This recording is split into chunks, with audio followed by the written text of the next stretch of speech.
Hello, everybody, and welcome back to my next discussion.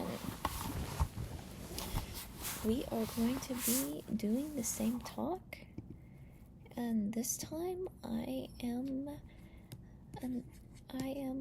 going to speak it again. So here we go, shall we? So today we're going to be talking about why love is the most important aspect in healing. So first of all, what is love? Love is the ever-encompassing field that surrounds all of humanity, all of life, all of Earth, and all of the universe.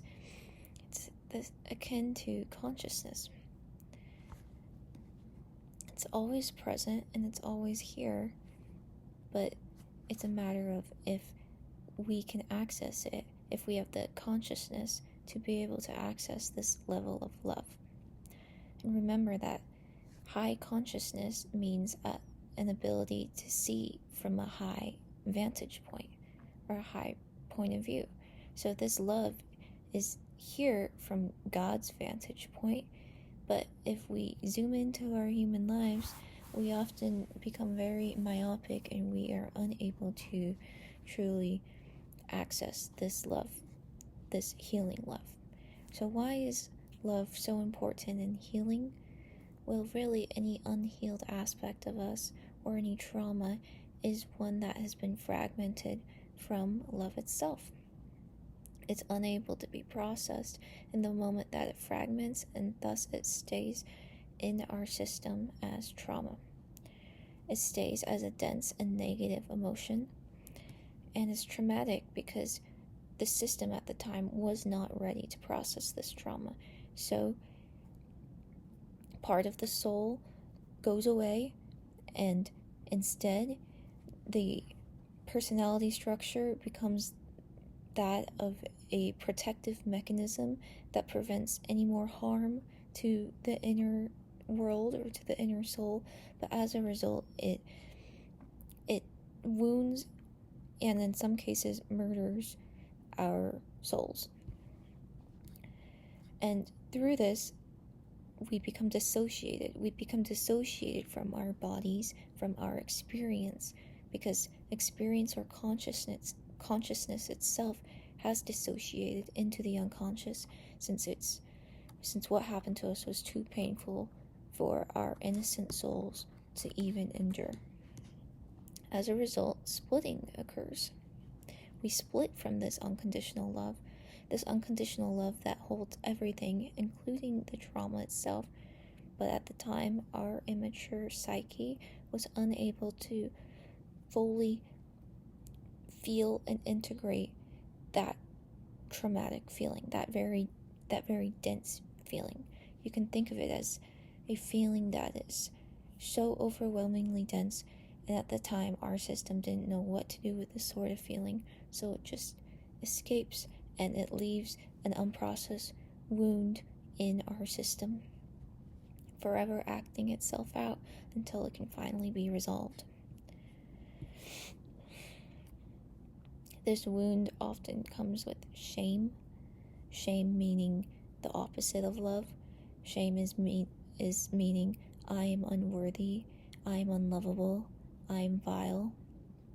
And we absorb this shame from whoever shamed us or whoever caused this trauma. So usually it'll be parents or authority figures in our childhood that caused us to absorb this shameful trauma.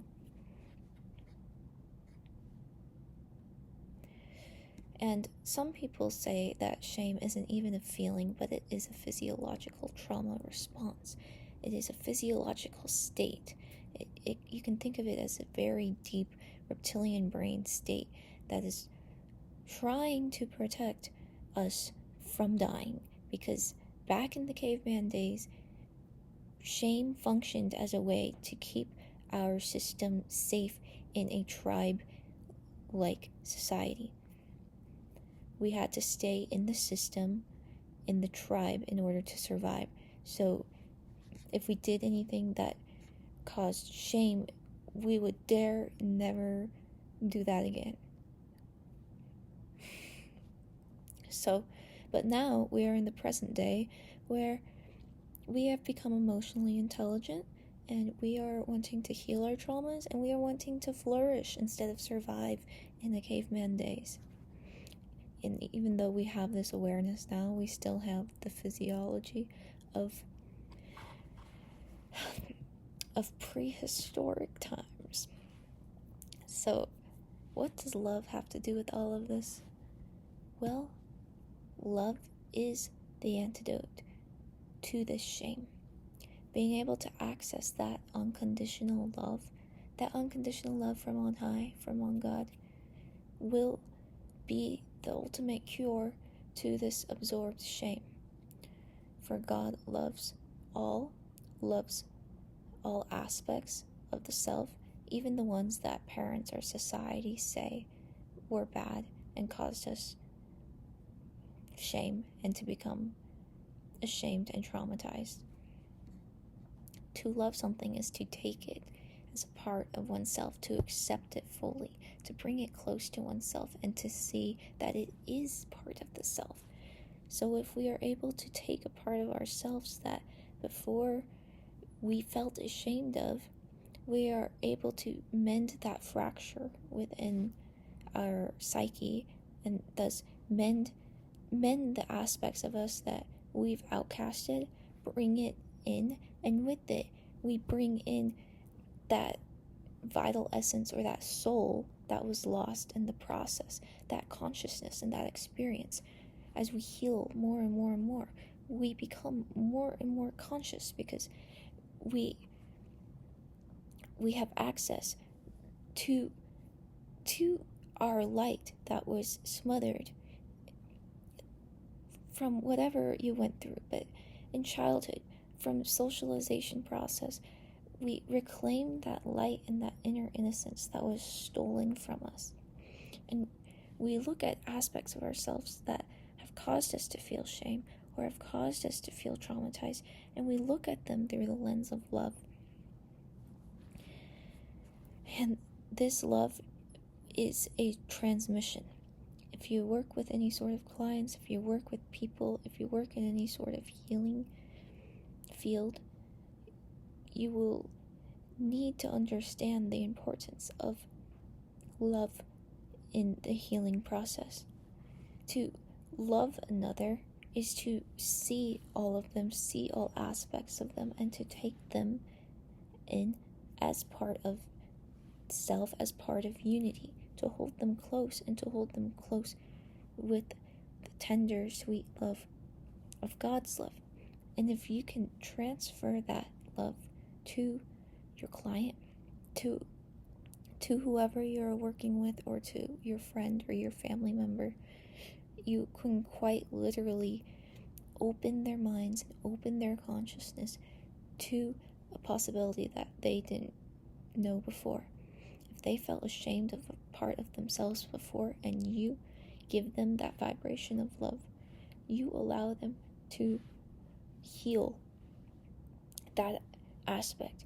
And that healing, it takes place now, and it heals the past and the future. It heals that trajectory of pain, shame, and blame. And as you heal the soul wound, you heal that aspect of consciousness, and you heal their whole life. In conclusion, you bring them into unity, wholeness, healing, and love. Thank you. Thank you for tuning in. I will be back with another one soon. Take care.